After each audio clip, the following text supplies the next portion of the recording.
Brian Gilchrist, Bradley Cooper, parle de son désir et de son regard tourné vers l'avenir en tant que garçon. Nous le voyons en uniforme militaire, mais il mentionne ensuite que les milliardaires ont pris le pouvoir en 2008 après la dernière crise financière aux États-Unis, et qu'il a donc quitté l'armée et a accepté un emploi d'entrepreneur, travaillant pour un milliardaire, Carson Welch, Bill Murray. Il a eu de sérieux problèmes à Kaboul, mais il peut désormais retourner à Hawaï, ce qu'il considère comme une seconde chance. Alors qu'il vole là-bas, son pilote est John Woody Woodside, John Krasinski. On nous présente également le colonel, Finger, Lassie, Danny McBride, et le capitaine Allison Ng, Emma Stone. Après avoir rencontré Brian, le colonel Lassie plaisante avec lui à propos de Kaboul et dit à Brian qu'il est un gros problème à Hawaï. Il l'informe également que son ex-petite amie, Tracy, désormais mariée à Woody, s'occupe des cérémonies pour les morts. Allison Ng est la liaison de Brian avec l'Air Force, très décorée et sans fioritures. Tracy, Rachel McAdams, court soudainement vers Brian. Elle est surprise de voir Brian là-bas et que Woody lui ait réellement parlé. Brian rencontre les enfants de Tracy, sa fille de 13 ans, Gracie, Daniel Rose Russell, et son plus jeune fils, Mitch, Jaden Libéré, qui semble très intéressé par sa caméra vidéo et parle de ce dieu hawaïen et de l'arrivée. Gracie semble plus intéressée à voir son père. Tracy invite Brian à dîner et Mitch espère qu'il acceptera. Mitch demande à Brian s'il est l'arrivée. Brian arrive sur Carson en train de parler avec un biographe. Carson dit qu'il n'a pas abandonné Brian, mais qu'il l'a plutôt sauvé. Il veut qu'il commence par la bénédiction et qu'il continue à partir de là. Pendant le vol, Ng raconte à Brian qu'il lui parle d'une rencontre avec le roi de la nation hawaïenne. Il lui dit qu'elle n'a pas besoin de l'appeler monsieur, mais elle le fait quand même. Elle révèle également qu'elle est un quart, hawaïenne. Une fois arrivée à l'hôtel, elle veut prendre un thé à la menthe poivrée et discuter d'un large éventail de sujets, bien qu'ils disent qu'il n'y a pas de temps pour de petites discussions ou de longues conversations en général, et lui dit quelque peu froidement bonne nuit. Depuis sa chambre, Brian entend Ng parler de lui au téléphone, à sa mère. Elle bavarde sur lui, mais prétend aussi voir de la grandeur, mais elle dit qu'elle le croit aussi comme une épave. Alors que Brian commande son café le lendemain matin, il change sa commande d'un double expresso à un triple expresso car il doit être à proximité de Ng. Même s'il n'a rien dit, Ng affirme apprécier sa présence. Alors qu'elle l'assaille de questions, il baisse la vitre et hurle comme un coyote, en référence à l'une des manières dont Ng l'avait décrit la nuit précédente. Elle découvre alors qu'il l'avait entendu. Brian lui assure qu'il est là en tant que simple citoyen travaillant. Gracie demande à sa mère pourquoi son père se trouve dans des endroits où la guerre est censée être terminée, tandis que Tracy dit à Mitch d'arrêter de jouer avec la caméra. Gracie lui dit qu'elle semble différente et que sa mauvaise humeur n'est pas aussi convaincante. Brian et Ng arrivent à une porte cadenassée menant à une sorte de sentier. Ng pense qu'ils sont coincés, mais Brian connaît un raccourci qui implique des collines. Il plaisante sur lequel d'entre eux a besoin d'aide. Ng dit qu'elle aimait danser mais qu'elle s'est cassé un os et a donc rejoint l'armée de l'air. Brian aime danser, mais seul. Ng le traite de cynique et le met tout en colère. Il explique que son ex-femme l'a quitté pour quelqu'un qui s'intéresse à implique dans les bandes dessinées. Brian lui dit qu'il voit ce qu'elle fait, mais son cerveau est indétectable. Brian et Ng tombent sur un drapeau à l'envers, ce qui signifie une nation en détresse, explique Ng. Ils sont dans la nation d'Hawaï. Le roi sort et semble connaître Brian et être à l'aise avec lui, alors que les deux plaisantent. Ils sont tous les trois assis dans le bureau du roi. Ng est honoré d'être là, mais Brian veut se mettre au travail et dit qu'il a juste besoin d'une bénédiction et d'une approbation de 20 minutes pour une nouvelle porte piétonne de l'Air Force. Le roi dit à Brian que son peuple est des escrocs.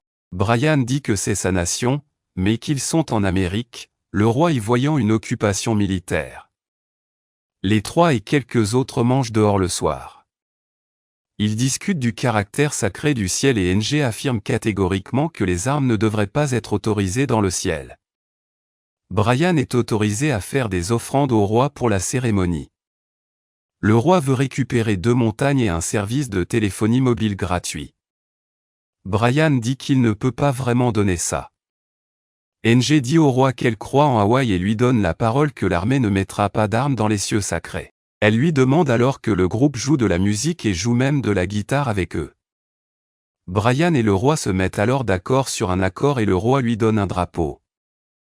NG dit que le ciel leur parle, mais Brian dit que c'est métaphorique et que rien n'est sacré et que tout est à vendre.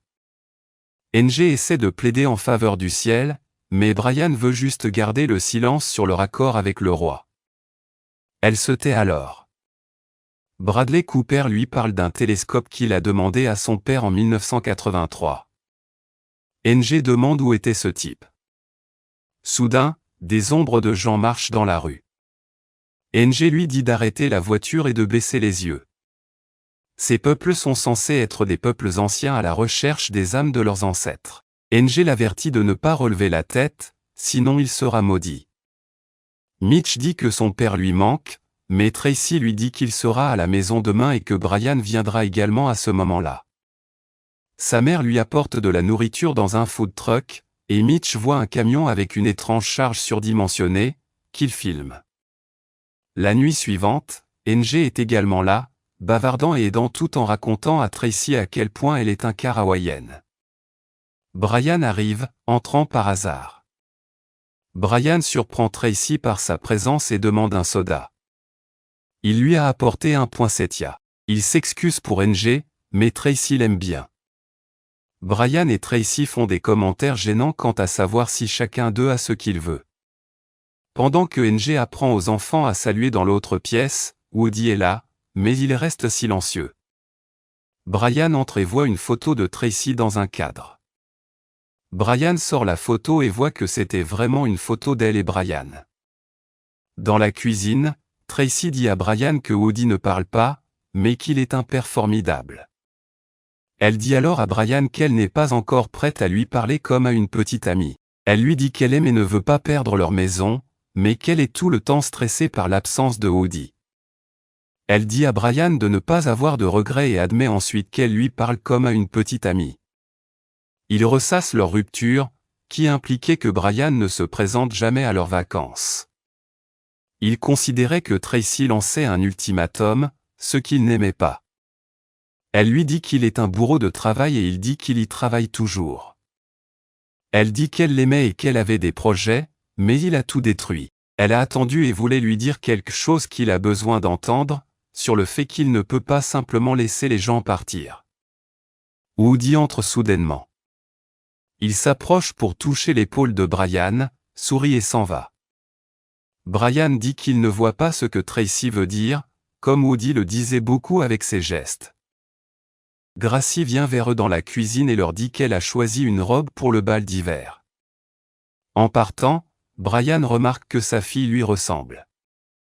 Brian se rend ensuite dans la chambre de Mitch et admire sa collection d'objets spatiaux. Il admet qu'il a failli épouser sa mère lorsque Mitch lui demande, mais il ne répond pas pourquoi quelqu'un romprait avec elle. Au lieu de cela, Brian remarque un livre sur l'arrivée de Mitch.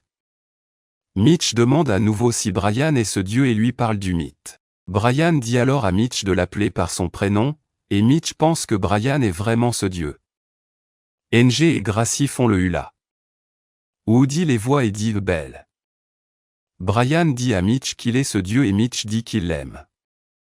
Dehors, sur la pelouse du Woodside, il y a tellement de décorations de Noël que c'en est presque ringard. Woody répète qu'il adore sa pelouse. Brian, NG, Tracy et Woody se rendent tous à un événement de vacances. Le général Dixon, Alec Baldwin, un homme très important mais irritable, est également présent. NG va aider Brian à prendre les boissons. Carson est là, parlant de l'avenir à son biographe d'avant. Woody regarde sa femme. Brian demande à NG pourquoi elle est seule pendant les vacances, mais elle dit qu'elle préférerait être seule. Il essaie de l'aider à dire sur un ton plus sexy qu'elle est pilote de chasse. Le général Dixon s'approche de Brian et lui dit de ne pas gâcher l'accord avec les Hawaïens. Il admet également qu'il ne l'aime pas et le traite de bottom feeder avant de s'éloigner. Un autre homme, Bob l'Argent, parle avec Brian et prétend que le général Dixon l'aime bien, puis glisse quelque chose dans sa poche. Il prend ses verres et l'envoie attendre Carson dans le couloir. Carson explique qu'ils font ce que le pays est censé faire et qu'ils en prennent le contrôle.